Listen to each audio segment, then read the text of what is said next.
bonsoir Chimène. Salut Émilie, ça va? Ça va bien et vous? Ça va très bien, merci. Dans une demi-heure à la louche, on va être sur scène avec vous aux Angles pour votre Ici Live.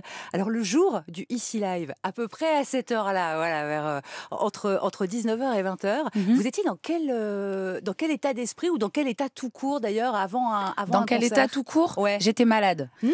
Si, j'étais malade. Mais ça s'entend pas. Ça s'entend pas, ça va. Ah bah non. Mais j'étais malade, grave.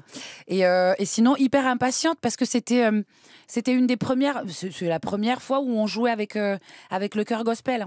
Donc ça, c'était super cool parce que c'était les prémices de tout ce qu'on a vécu derrière, avec plein de jolies dates de spectacle. Et j'étais hyper contente de pouvoir voir un peu comment ça allait vivre, comment ça allait rendre tout ça. Donc il y avait aussi beaucoup d'impatience et puis un petit peu de stress par rapport à mon état physique, quoi, parce que je savais que j'avais quand même des titres assez difficile, quoi. Oui, effectivement. Voilà. On peut pas trop les murmurer, quoi. Voilà. C'est ça. Et pour le coup, non, pas vraiment. Et je savais que j'avais pas forcément les armes pour me défendre. Mais il y a eu un truc magique. Mais c'est souvent comme ça. Ça a été génial, quoi. C'était magique. Les gens étaient là au rendez-vous. On s'est bien amusé. On a passé un super moment. J'ai été hyper touchée, moi. Le Ici Live de Chimène Badi que vous allez bientôt découvrir. Mais je ne peux pas m'empêcher de vous donner un petit avant-goût, juste pour rassurer celles et ceux qui se disent « Comment ça, elle était malade ?» Ça ne s'entend pas. Entre nous, c'est le temps qui s'enfuit, qui s'en fout.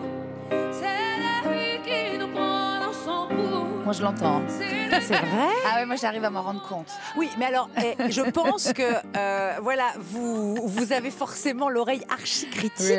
Oui. C'est vrai. Est-ce que vous êtes votre public le plus difficile? Est-ce que vous vous réécoutez souvent? Alors, tout ce qui est télé, tout ça, je regarde pas. Ouais. Donc, je me réécoute pas du coup. Album, quand je crée, que j'enregistre, tout ça, c'est sûr que j'écoute et je réécoute. Et si je fais des choses comme ça en live, forcément, j'écoute. Ça, c'est hyper important parce que je veux savoir comment ça rend. Ah non, et c'est vrai que je suis assez dure avec moi-même. Mais avec le temps, quand même, je suis plus cool. Là, honnêtement, c'est même mon pianiste qui est aussi à la direction musicale qui a été plus tendax que moi, pour de vrai. Non, c'est vrai. Ouais. Et puis parce que, alors, il y a évidemment la perfection de la note, et c'est vrai qu'avec une voix comme la vôtre, on peut s'attendre à quelque chose de vraiment parfait, mais est-ce que c'est vers ça vraiment qu'on tend, la recherche de la perfection? Votre album, il s'appelle Gospel and Soul, donc l'âme, c'est autre chose que la perfection. Je suis pas du tout là-dedans, je cherche pas du tout la perfection.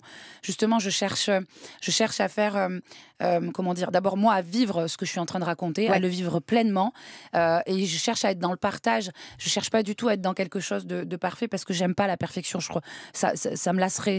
D'abord, ça n'existe pas. Ça me paraît quasiment impossible d'être dans la perfection dans tout ce qu'on peut faire. J'aime les failles, moi. J'aime que ma voix raconte quelque chose. Alors j'aime qu'elle soit en forme pour me permettre de pouvoir faire comme j'ai envie. Mais par contre qu'elle soit parfaite, chanter parfaitement, atteindre la note comme il se doit, la tenir le temps qu'il faut. Ah non, moi je suis pas là-dedans. Moi je suis dans comment dire. La soul, c'est l'âme, c'est par le cœur, tout passe par. C'est dans le bide, quoi, que tout passe. Moi, je calcule pas tout ça, ça m'intéresse pas, ça n'a aucun intérêt pour moi. Le partage, l'âme, la connexion, ça vous arrive aussi quand vous faites des duos. J'avais envie qu'on commence ce petit moment ensemble avec votre duo avec Billy Paul. Ça fait longtemps. Eh ouais, Ain't No Mountain High Enough, c'était Marvin Gaye et Tammy Terrell qui chantaient ça à l'époque. C'est vrai. Quand vous chantez en anglais, et ça va être le cas d'ailleurs dans le Ici Live et dans votre album, Gospel and Soul, il y a des chansons en anglais, vous chantez différemment, vous pensez? Je pense que de toute façon, il y a un truc de différent parce que forcément, quand c'est en anglais, il y a quelque chose où ça groove plus et donc forcément, le placement est différent. Est-ce que dans les sonorités vocales, il y a quelque chose qui bouge? Peut-être parce que les sons, quand on les chante en anglais et en français, c'est différent. Ça rend pas pareil. Ouais, peut-être. Je sais pas trop. C'est une bonne question. Je me suis jamais vraiment rendu compte. En tout cas, c'est un plaisir fou, par contre, parce que quoi qu'il advienne, j'aime raconter des histoires. J'aime la chanson française parce qu'Edith Piaf a fait que je suis tombée amoureuse de la chanson française et derrière j'ai découvert plein d'artistes exceptionnels. Edith, c'est une bonne partie du concert aussi, on verra tout à l'heure. Et j'y suis très attachée. Mais j'aime aussi quand tout d'un coup j'ai mon corps qui est habité et que je suis dans quelque chose où il faut groover, où il faut se lâcher un peu plus et apporter une autre dynamique. Ça me plaît, quoi. J'ai toujours vogué au milieu de tout ça et je continuerai comme ça pendant longtemps, je pense. Chimène Badi est ici et nulle part ailleurs. Décibel qui vous amène tranquillement vers 20h et la diffusion de son Ici Live. La voici, Chimène, avec Billy Paul, Ain't No Mountain High Enough. Une histoire d'amour entre deux amis. Au-delà de tout, c'est beau comme tout. Et c'est parti. Ain't No Mountain High Enough, elle écoute, elle sourit et puis elle a le sourire dans les yeux aussi, Chimène Badi. C'est un super souvenir. Oui, parce que ça me rappelle justement un super souvenir. Ça me rappelle, il faut le dire, d'habitude quand on fait des duos comme ça avec des artistes inter, généralement chacun reste dans son pays et dans son studio. On s'envoie des trucs par ordinateur. Et on s'envoie, on fait tout par ordi. Bon, ben là, ce qui a été super magique dans tout ça, c'est que j'ai pu aller à New York et enregistrer en studio avec lui. Et comme je te disais, Émilie, en coulisses, je te racontais l'anecdote. En vrai, ce qui était dingue, c'est que je m'attendais pas à un homme aussi incroyable, quoi. C'est-à-dire que moi, je me suis dit, ok, il va arriver, il s'en fiche un peu, il va poser sa voix, mais bon, il a rien à prouver, quoi. Et en fait, pas du tout. C'est-à-dire qu'il y a eu un moment où il n'arrivait pas à donner un truc que le réal lui demandait de lui donner. Ça l'a agacé. Il s'est énervé, il a claqué la porte du studio, il s'est barré, il est parti souffler un bon coup et puis il est revenu en mode ok, c'est bon, je suis prêt. Et c'est là où je me suis dit waouh, c'est dingue puisque le mec n'a plus rien à prouver. Mais non, c'est-à-dire qu'à un moment donné, il est tellement animé par ça, par le fait de chanter et d'assurer ce qu'il est en train de donner. Et ça, c'est magique à voir, quoi. C'est beau. Et la fierté, parce que bon, je sais qu'on n'est pas chez les poseuses avec Chimène Badi. Non, mais c'est vrai, vous n'êtes pas une crâneuse. N'empêche, Billy Paul. Ouais. Alors, c'est l'énorme tube, c'est la reprise de Your Song, voilà, d'Elton John. Mais voilà, c'est vraiment une grande voix soul américaine. Mm-hmm. Un type qui, en plus, était très, très fan des voix féminines. C'est les voix féminines qui lui ont donné envie de chanter. Ella Fitzgerald, Nina Simone et tout. Vous l'invitez sur votre album, il dit « Ok, Chimène, here I come ». Est-ce qu'à ces moments-là, vous vous autorisez quand même à être fière de vous ou est-ce que vous n'êtes toujours pas crâneuse ? Non, je suis toujours pas crâneuse. Par contre, je trouve que c'est un truc de dingue, quoi. Je suis en mode, non, vraiment. Et encore aujourd'hui, quand je regarde le clip ou même là, quand je réécoutais, non, je trouve ça juste absolument dingue et génial que ça ait pu m'arriver. Mais crâner par rapport à ça, je serais un peu, enfin, c'est pas son genre. Crâner. J'aurais tout essayé. Elle ne veut pas crâner. Non, moi elle je suis ne crânera pas. Je me dis, ok, cool, Dieu est super top avec moi et il me fait de super cadeaux, quoi. C'est génial. Voilà, c'est génial à prendre, c'est génial à vivre. Et j'ai beaucoup de chance et peut-être que le jour où, quand je m'arrêterai, je sais pas quand, et peut-être que je ferai autre chose un jour, j'en sais rien. Mais je me dirais que voilà, j'ai vécu des trucs de dingue et que c'est ça que je garderai, quoi. Chimène Badi, le Ici Live, c'est tout à l'heure à 20h.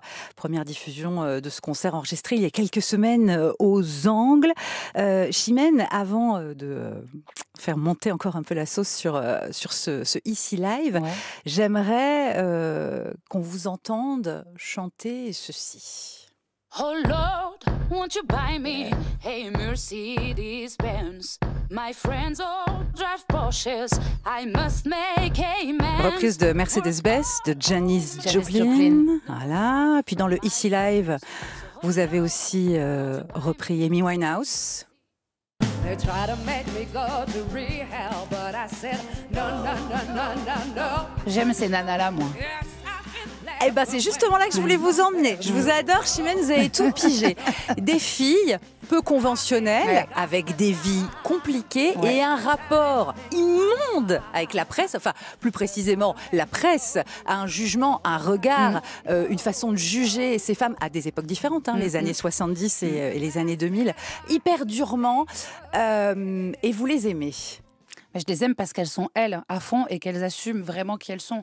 J'aime ces femmes qui ont cette forte personnalité avec leurs failles, avec leurs douleurs, avec même leur côté négatif, qui ressort peut-être parfois aussi.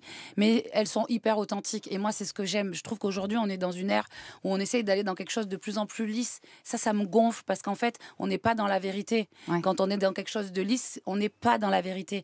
Et tu vois, on en parlait tout à l'heure avec la perfection. Ouais. Bon, mais tout ça, ça n'existe pas. Moi, j'aime les gens vrais, j'aime les gens francs et j'aime les gens qui sont capables de dire, au travers de leurs arts, ou même en interview, d'être honnête vraiment et de dire, voilà, ça va pas, moi. On m'a demandé de partir en désintox parce que je vais pas bien, mais c'est hors de question que j'y aille parce qu'ils comprennent pas. En fait, ils se rendent pas compte que c'est ça qui va pas et que c'est ça qui va pas. C'est ce qu'elle dit dans la chanson Voilà, Rehab. Rehab. En fait, moi, j'aime ces nanas-là qui sont capables d'être honnêtes, quitte à tout perdre derrière. Ouais. Quitte qui sont capables d'assumer tout jugement qu'il puisse y avoir derrière. Moi, je trouve ça fort, quoi. Et à la fois, est-ce que dans un monde idéal, ce serait bien qu'il n'y ait pas de jugement si dur sur ces femmes-là? Parce que quand on pense à Janis Joplin et des décennies plus tard à Amy Winehouse, les deux ont trouvé du réconfort dans l'addiction parce que pas d'entourage suffisamment solide. Et donc voilà, alors elles s'en sont mortes en plus toutes les deux. Ça les a tuées, ouais. Donc c'est vraiment des parcours assez parallèles. Donc au-delà du fait de dire on va arrêter de faire comme si tout le monde était parfait, est-ce qu'on pourrait aussi imaginer un monde où on serait plus doux avec les artistes? Ce serait merveilleux, mais je pense pas que ce soit possible. Moi, j'y crois pas. Ouais. Non. Alors vous, pour le coup, avec vous, en plus, on n'a pas été particulièrement doux. C'est pour ça, Émilie, que je peux pas vous dire le contraire. Ouais. Ça me paraît... j'aimerais tellement... Et encore que, je sais pas si on a quand même... peut-être si, je trouve quand même qu'on a quand même évolué. Tu vois, j'ai un exemple qui me permet de dire ça. Je sais pas si tu te rappelles de cet événement autour d'Oshi. Tu te rappelles? Alors Oshi, donc, qui avait sur la scène des Victoires de la musique il y a quelques années embrassé une femme et qui avait reçu derrière une vague de haine sur les réseaux sociaux. Voilà. Et ensuite, il y avait un journaliste qui s'est foutu de sa gueule. Qui a dit qu'elle était trop moche pour se mettre en poster. Pour exister. Ouais. Voilà. Et on a vu que tout le monde s'est soulevé pour dire non, c'est pas possible. Pour la défendre. Ouais. Ça, j'ai trouvé ça génial. Ça m'a fait super plaisir parce que je me suis dit, OK, on a avancé. On n'est pas d'accord avec ça et on commence à le dire.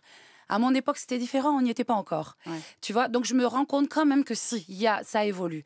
Mais est-ce qu'on va arriver à être doux réellement avec nous? Je sais pas. Heureusement, quand ça va pas, il nous reste Édith Piaf. Emportés par la foule qui nous traîne, nous entraîne, écrasés l'un contre l'autre, nous ne formons qu'un seul corps.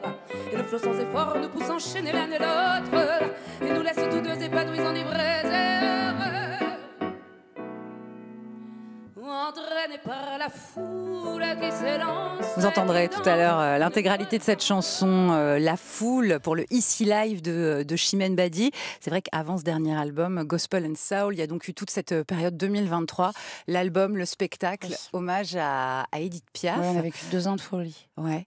C'était là un pari extrêmement risqué, le public français étant tellement attaché à Édith Piaf, et d'ailleurs, je refais une parenthèse, mais elle aussi, vie peu conventionnelle, et à qui on pouvait pas tellement dire mais tiens, grave. Assieds-toi là, Édith, mais c'est pour ça que j'étais folle d'elle aussi. Donc pari risqué, mais pas tétanisant, vous y êtes allé. Alors si j'avais écouté les gens qui m'entouraient à l'époque, avec qui je travaillais à l'époque, ou qui sont venus me chercher de nouveau parce qu'ils regrettaient de m'avoir laissé partir, je l'aurais pas fait. Mais j'ai décidé de m'écouter. Ouais. Et en fait, moi, j'avais besoin de chanter cette femme. C'était nécessaire, Émilie. J'en avais besoin depuis longtemps. J'avais ça en tête depuis longtemps. Maintenant, peut-être qu'on ne sera pas d'accord avec ce que je vais dire, mais moi, chanter Non, je ne regrette rien à 20 ans, ça me paraît un peu trop tôt. Donc, non, c'est pas idiot. Ouais, je comprends. Moi, ça me paraît un peu tôt. Ouais. Même si j'ai eu parfois des remarques où on me disait non, je suis pas d'accord. Moi, je trouve que c'est un peu trop tôt. 20 ans, t'as pas vécu grand-chose. Laisse-toi le temps de vivre les choses. Donc, pour incarner de la façon la plus juste possible, il fallait que j'attende tout ça. Moi, j'ai attendu. Et quand j'ai senti que c'était le bon moment, j'ai décidé de le faire. Et on m'a dit non, tu sais, Chimène, Édith Piaf, c'est quand même un répertoire assez ancien. Je suis pas sûre que ce soit bon pour ton image. Et moi, ça me gonfle qu'on me parle d'image parce que c'est pas une question d'image. Je suis pas là pour faire de l'image. Je suis là pour chanter. Je suis là pour vibrer et je suis là pour partager et donner aux gens. Et par la même occasion, prendre aussi. Alors voilà, moi je suis allée là où j'avais envie d'aller, c'est-à-dire je me suis dit je vais chanter cette artiste parce que elle n'a pas besoin de moi pour continuer d'exister, loin de là. Mais j'avais juste envie de continuer, j'avais envie de la chanter quoi. J'aime son répertoire, j'aime qui elle est, j'aime son histoire. je connais son parcours, je sais à quel point ça n'a pas été simple, mais elle est un exemple pour moi. Et elle m'a énormément inspirée. Ouais. J'ai grandi avec elle. J'avais envie de le faire, je l'ai fait et ça m'a fait un bien fou. Je regrette tellement pas. Je ne regrette rien. Non, et c'est Rien pour de ça rien. Mais tu sais que c'est pour ça que j'ai choisi celui-là en premier aussi. C'est super. C'était pour annoncer clairement la couleur et pour dire à tout le monde, ok, je reviens avec cet hommage, mais je vous annonce tout ce que j'ai vécu auparavant. J'ai aucun regret. Ouais. Je suis très bien avec tout ça et tout est cool, quoi. Et la réponse du public a été incroyable. En fait, tout le monde Elle a été adoré. dingue, ouais, Mais parce ouais. qu'en fait tout le monde a adoré et ceux qui ont tenté de me dissuader m'ont quand même envoyé pas mal de messages en me disant bravo, c'est formidable, on a été cons. Tant pis. Anyway, on s'en fiche. Moi, ce qui est le plus important, c'est qu'heureusement que je me suis écoutée parce que j'aurais eu des regrets pour le coup et j'en veux pas. Donc oui, j'ai vécu un moment dingue avec ce spectacle hommage. On a fait une tournée de 2 ans, le public était au rendez-vous, on a ri, on a chialé, c'était super. Et c'est pour ça que je fais ce métier. Je fais pas ce métier pour autre chose que ça. Tout à l'heure à 20h, en écoutant le Ici Live de Chimène Badi, oui, vous l'entendrez chanter du Edith Piaf, mais pas celle-là. Alors je me suis dit, allons-y. Milord. Chimène Badi est l'invitée de Décibel. Chimène chante Piaf, disque d'or. Félicitations Merci, pour cet Malouche. album de 2023. Vous avez écouté avec attention. Ouais. C'est rare en fait C'est- d'être là assis et de s'écouter au casque. Non mais c'est vrai pour les C'est artistes. vrai, c'est vous très, n'avez très jamais rare. le temps. Non, mais déjà, j'ai pas le temps. Et puis surtout, en fait, ça, c'est la version du disque. Oui. Et en fait, quand on est parti en tournée, on est parti avec Cyril Barbesol, mon pianiste, qui a été aussi là, le directeur musical de ce spectacle. Donc, pianiste et accordéoniste, donc toute une autre version. Ouais. Donc, je redécouvrais en fait la version Album. ouais, complètement.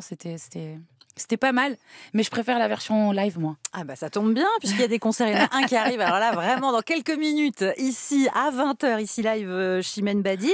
Et puis, il y a des concerts, même après l'été, au mois de septembre, Oui. La Grande Motte, Aix-en-Provence, etc. Oui.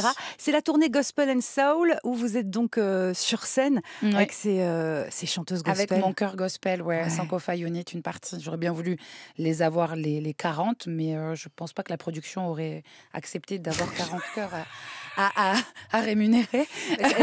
Ça dépend si les gens veulent bien payer 250 € la place, mais voilà, après, Voilà, c'est toute c'est une ça. économie, c'est C'est compliqué tout un la tournée. truc. Non, mais c'est vrai. Exactement, Voilà. il faut le dire. Vrai. Ça coûte des sous la tournée. Voilà, mais Ouais. j'ai fait le choix de me dire, ok, cet album s'appelle Gospel and Soul, La Voix et l'âme, d'accord. La Voix et l'âme, donc ça doit passer par ça. Donc j'ai fait le choix d'avoir 6 chœurs gospel, un pianiste et un batteur. On est vraiment dans quelque chose d'hyper musical pour de vrai, qui tourne essentiellement sur des voix et sur de vrais instruments. Ouais. On n'a pas de bande, de choses comme ça. On est vraiment dans quelque chose de très, très authentique. Et c'est super parce que ça prend une dimension assez dingue. Ça emmène les titres ailleurs aussi. Les titres qui sont sur le disque, je les chante autrement. Ouais. Il y a un travail de voix. Et pour le chœur gospel et aussi pour moi. La façon dont je chante sur le disque n'est pas du tout la même manière que sur scène. À découvrir. Oui, à découvrir, Ouais. parce qu'en vrai, sur le disque, on a plein d'instruments qui sont là. Sur scène, on n'en a pas autant.